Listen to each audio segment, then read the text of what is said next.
Hey everybody, Ryan here at etrailer. Today on our 2018 Ford Edge, we're going to be showing you how to install the Blue Ox base plate kit with removable arms. But before we do that, why don't we just check this one out and make sure it's the right kit for you.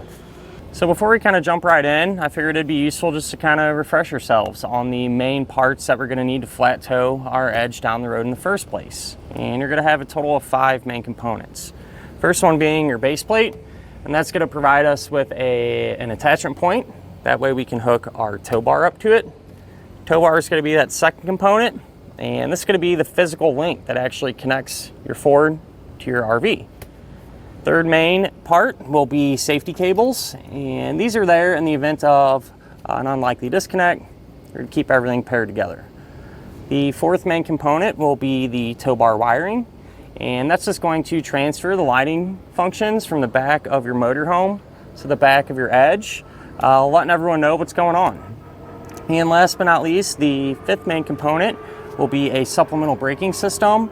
And what that's going to do is apply the brakes in your Ford whenever you hit the brakes in your coach, helping to bring you to a more complete and predictable stop. So one thing I do want to mention, there is a lot of different models of the Edge. So for example, today we have the Sport model, and some base plates are only going to fit certain models and whatnot. So there's some that fit vehicles with ACC, which is active cruise control. Other ones will fit, different types of models and things like that. So just make sure to use our fit guide and enter in your exact vehicle. That way you make sure you get a base plate that's going to fit. But with that said, in terms of the appearance, it doesn't look too bad. It does have a kind of a matte black finish, so it does kind of blend in a little bit better with the plastic and everything on our grill here. But it kind of is what it is. You're adding a lot of parts up here, so you are going to be able to see it. But honestly, one of the good things about this one, I feel like it's going to be pretty easy to use. Everything's kind of in the open, and that's important. You don't want to waste a bunch of time trying to hook everything up and whatnot. So ease of use is definitely one of the higher priorities, at least in my opinion. And since this uses these removable arms, all you're going to have to do when you are ready to flat tow and hook up to your tow bar is come over to your base plate. They give you these caps too, which kind of look better and keep dirt and stuff out of there. I'm just going to take these, slide them in, and rotate them about a quarter turn until they lock into place. And the same deal with this one over here. And then you're going to be ready to hook your tow bar up to it. So with this being a Blue Ox base plate, this is going to work with most Blue Ox tow bars, as well as other manufacturers. And now it seems like a lot of different manufacturers. So let's say Roadmaster, for example, a lot of those will actually have adapter ends already installed on them. So you're able to pair those tow bars up to this type of base plate. Other than all that though, at the end of the day, it's going to be a base plate that's going to get you going and help you set up your flat tow. As far as the installation goes, I'm not going to lie, this is one of the more difficult ones that I've done. It's just time consuming, a lot of drilling and a lot of nuts and bolts to put on. If I had to give a word of advice, I would say make sure you have some good sharp drill bits. It's going to make your life a lot easier. So that'll help speed things up if you got some good bits. But with all that in mind, why don't we go ahead and put the base plate on together now. To begin our installation, we're going to be here at the front of our Edge, and we're going to need to remove the front bumper cover. That way we can have the space we need to work. And so you're going to pop the hood, and first thing we'll do is remove this plastic radiator cover. So we're going to have a bunch of plastic pushpin fasteners kind of along the whole deal there. So to get these out, you take a flathead screwdriver, you're going to pry underneath the head, and then you're able to pull the base out as well. So I'm just going to work my way down and get all these removed. So once you get all them plastic fasteners removed, you can lift up on the radiator cover and set that off to the side. And then on each side of our vehicle, we're going to have 3 10mm head fasteners that we're going to pull out. And I want to mention, from this point on, anything we do to one side of our car, we're also going to do to the other side, because it'll be set up the exact same way. Now we can get our headlight removed. There's two 10mm head bolts on each end of it. We'll pull those out.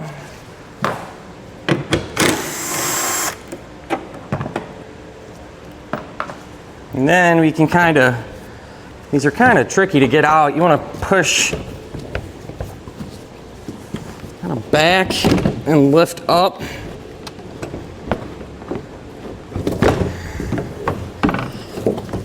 And then we can disconnect it. So the electrical connector on the back of the light, just push down on the center of the tab. That'll release it. Then we can take our headlamp and set it off to the side. So now if you look where our headlight was along this outside edge, we're gonna have three 8mm head screws. And so I'll go ahead and get all those removed.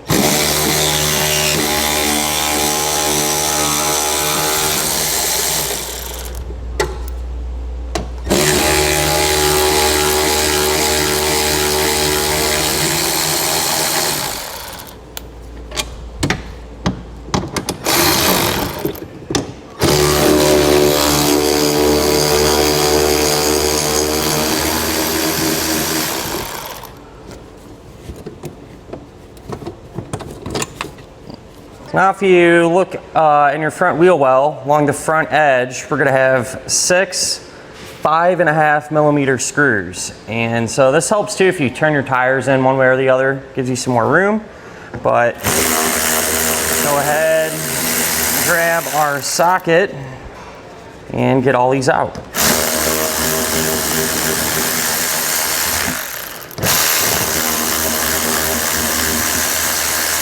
Now if you look underneath our vehicle along the front edge, we're going to have quite a few 5.5mm screws we need to pull out. So we'll have 3 on each side here.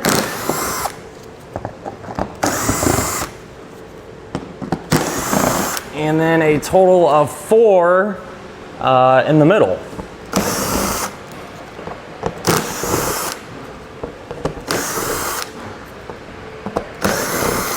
Now with an extra set of hands, we can get our fascia removed. So what we're gonna do is just be pulled down on the corner, and then right towards the middle there will be a tab there, and you can kind of just lift up on it and start to work this off.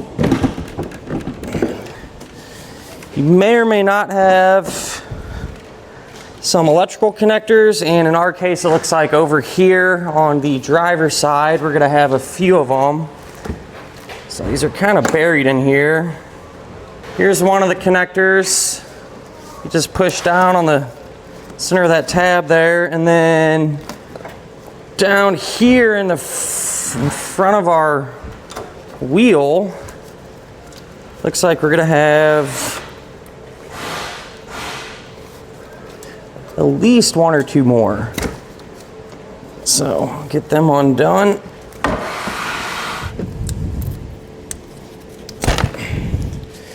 So all the connectors over here are free, and in our case it looks like over on the passenger side we're going to have a windshield washer hose as well.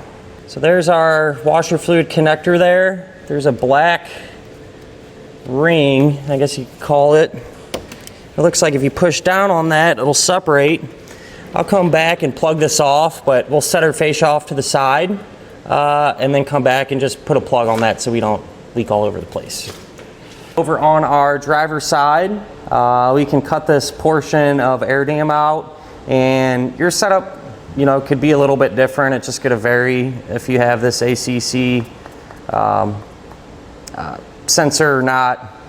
Ours does. A lot of the sport edges probably will, but we're going to cut this little portion out. And be careful when you're doing this, because we do have a wire running behind there, so you don't want to get crazy and damage wire. I'm just going to use a multi-tool to cut this, but anything will really work. It's just plastic, so go ahead and get this material removed.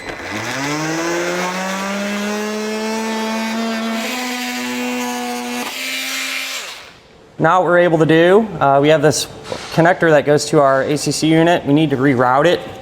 So it's connected to a piece of metal there. You can just pry that off. And then we're gonna disconnect it. So there's a tab there. If you push down on that, you can pull it out. And then we're gonna run it behind this piece of metal here. Something like that, kind of tuck that in there and then just plug it right back in. And the reason being, I'm assuming the base plate and stuff is gonna come in this area, and they don't want us to pinch or damage that wire in any way. Now you can move on closer to the middle where our air shutter system is, and on each side of it there's a diagram with instructions. It'll tell you some areas that we need to remove. So I drew that out and I'm going to use my tool again to just cut that piece of plastic out, and then I'll do the same thing on the other side of our vehicle.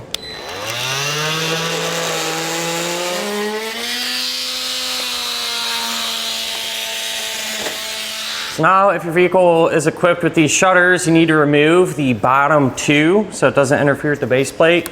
So I popped this one out just to see how it actually comes apart, and it's pretty easy. All you're gonna do is bend this down, or in our case, the bottom one I bent up. You just carefully bend it down and these will literally just kind of pop out. So I'll go ahead and do the same thing for our remaining shutters here.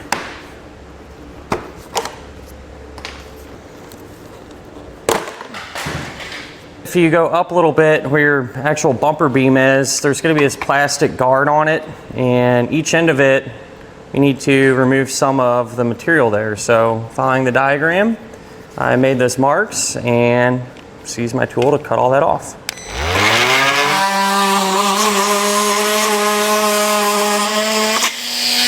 Now we need to drill some holes, that way we can have access points to get our hardware in when we go to bolt up the base plate. So if you look on this front, this flange here, we're gonna use a hole saw.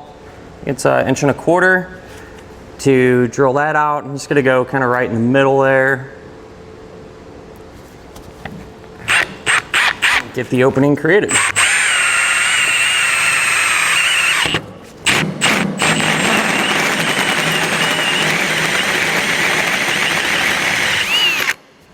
We're gonna drill another hole, this time on this part of our frame, right in this area. That same size hole saw, and I'll say, this is hardened steel. It's not easy to drill through, so get yourself some high quality bits and you'll thank me later. So it'll make life a lot easier. So we'll go ahead and get this drilled out.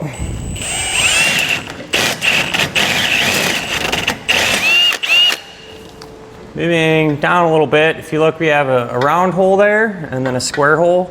You want to make the square hole round. So using a 3/8 drill bit, just going to come in from the bottom. This don't have to be perfect. You just want to enlarge this a little bit. That way we're going to be able to get our bolt through there.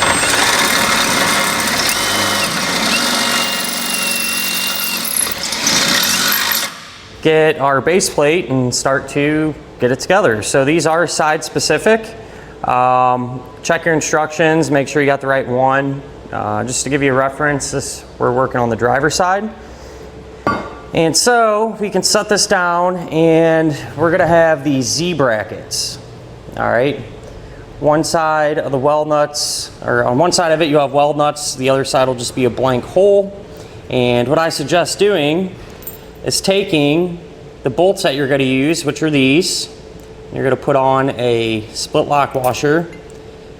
Just take those and kind of run them through first, because sometimes you know, the powder coat can kind of hang things up. So it's almost easier to kind of get it going, make sure it's clean. Like this one here, it's fighting me a little bit. But you're gonna take two of those and some red Loctite, put some Loctite on the threads. This doesn't come with the base plate, but you can get it here at eTrailer, and all the hardware that we're going to use for a base plate is going to get some of this. But if you look, we're going to have two holes there in our base plate. You can take this bracket, and you want the open holes to be pointing down. You take your bolt, run it through,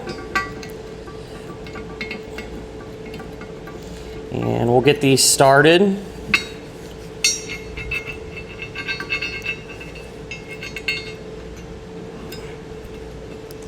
Get them started pretty much hand tight.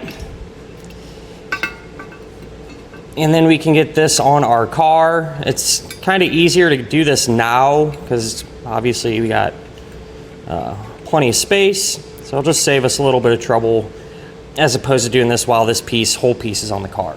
To get the base plate up, it's gonna be kind of tricky to see probably, but those two holes right here, those are going to line up with these two holes here on our base plate. The one towards the back of the vehicle, you're gonna take one of these bolts, a flat washer, and a split lock washer. For the front hole, you're just gonna take a bolt and a split lock washer. And when we're holding this up there, so when we're holding this up, what you're gonna do, because these bolts have to thread into something, you're going to take a handle nut. And with these, it's a good idea too to run your bolts through there first. Kind of the same deal as a little bracket we did a minute ago.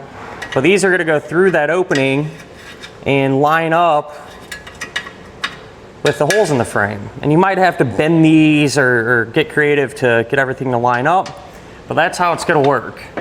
So, this is kind of a handful here. I'm gonna get my Loctite on the bolts. And what I've done in the past is hold this up and just push both of the bolts through.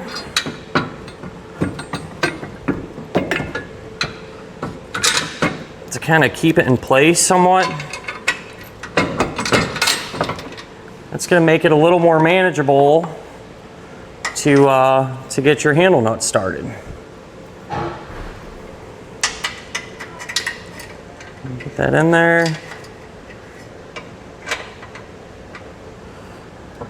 Try to get it lined up, and you can kind of feel it catch. And once it does, you know, just get these hand tight. That way you can still kind of maneuver the base plate around if you need to. So I got that one going. Do the same thing here for the one towards the back. Make sure your base plate is level. And once you verified it is, we can come back with a 9/16 socket and just snug all the hardware up.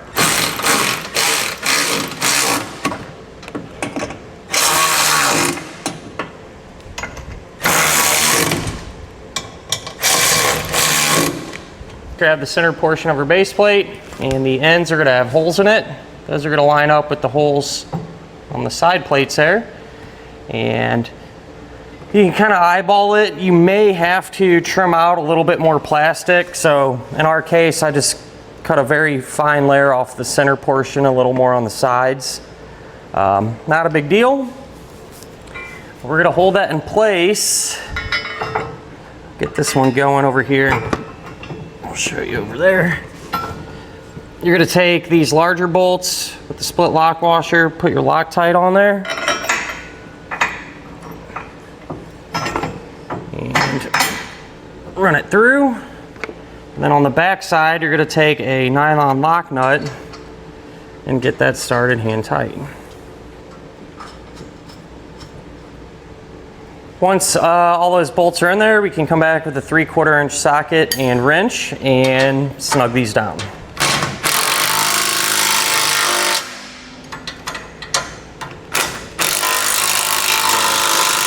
Drill out a few more holes. So we're gonna have this one here, and you definitely want a sharp drill bit. And if you have to increase in size as you go, that's fine too, because this metal is super hard.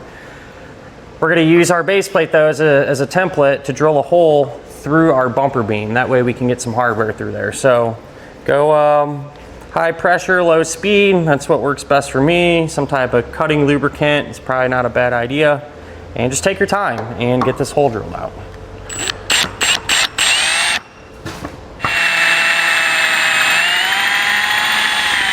So once that hole's drilled out, what you can do is take this bolt and put on a split lock washer.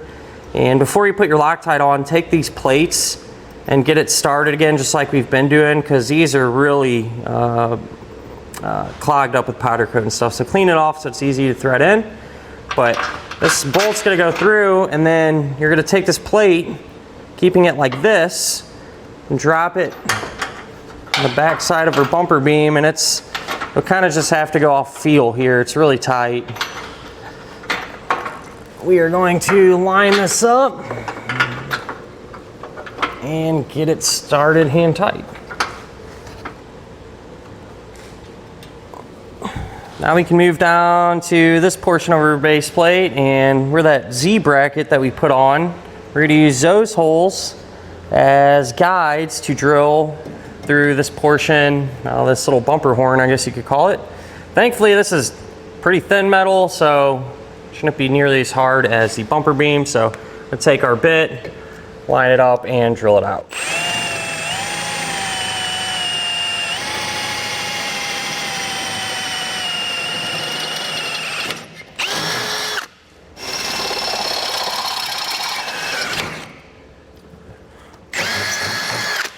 The hardware that you're going to use will be this bolt, split lock washer, so 2 of these, don't forget your Loctite. Then you'll have some handle nuts, so the square type handle nut, that's going to be for the hole towards the back of our vehicle, and the one where it's just kind of a typical type flange nut, that's going to be for this opening there. So just like all the others, we'll run that through, get it lined up, and get it started. Now we need to make sure and come back with a torque wrench and tighten down all of the hardware to the amount specified in our instructions.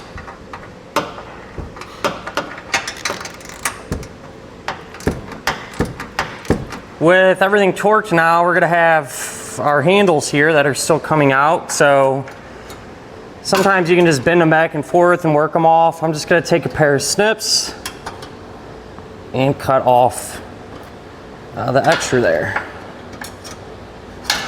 I'll do that for all of our handle nuts. So we're gonna have one more hole to drill, and it's way back here where our bumper beam actually meets up with the flange on our frame.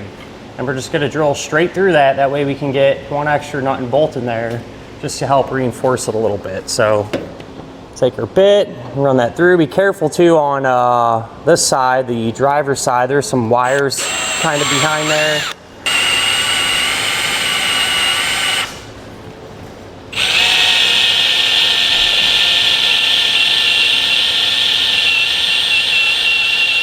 So now you're going to take this bolt, put on a split lock washer and a flat washer, red Loctite, put that through, and then on the back side of it, you're just going to take another flat washer, if I can manage to get it on there, and then you're going to take a nylon lock nut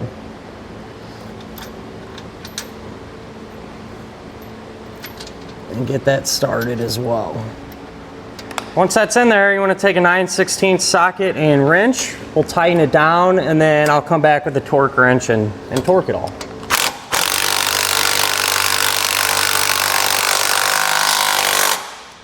You can install the safety cables, which I have done. Pretty straightforward here. You just loop these around the frame and use the provided link here to tie them into the base plate. And I like to take some zip ties and kind of just zip tie them up tight. That way they're not rattling around or anything along those lines. So now would be a great time to install some of your other flat towing components like wiring and your braking system. And I say it because we have all this extra space to work. If you're not going to be putting them on or you already have them installed, you'd simply just refer to your instructions. That'll tell you how to trim out your front fascia and reinstall everything the opposite way that we took it off. But where I'm at, I'm going to get some of these other parts on while I have it apart, and then we'll pick back up from the fascia whenever we're ready to get it back on. So now that we have everything installed, I went ahead and put our front fascia back on the opposite way that we removed it, really with one exception, just having to trim it out. So instructions really don't give you a whole lot. So I figured it'd be more useful just to kind of see the finished product, and essentially just have to hold this up and make some marks where you think you need to cut. So I cut out some openings for our base plate. In our case, we have this piece here, which is a plug for a block heater. A lot of people probably won't have that. And then our safety chain tabs come out through the openings. And I just had to cut out some small portions to get our breakaway switch and our wiring connector through. So take your time, hold it up, check it out. You know, when you're cutting, make sure you don't hit any wires or anything. You can use a multi-tool, a pair of snips, a cut-off wheel, or a combination of all those tools. But once you figure it out and get everything cut, pop this back on and bolt everything back together the opposite way that we removed it. And that'll finish up our look at and our installation of the Blue Ox baseplate kit with removable arms on our 2018 Ford Edge.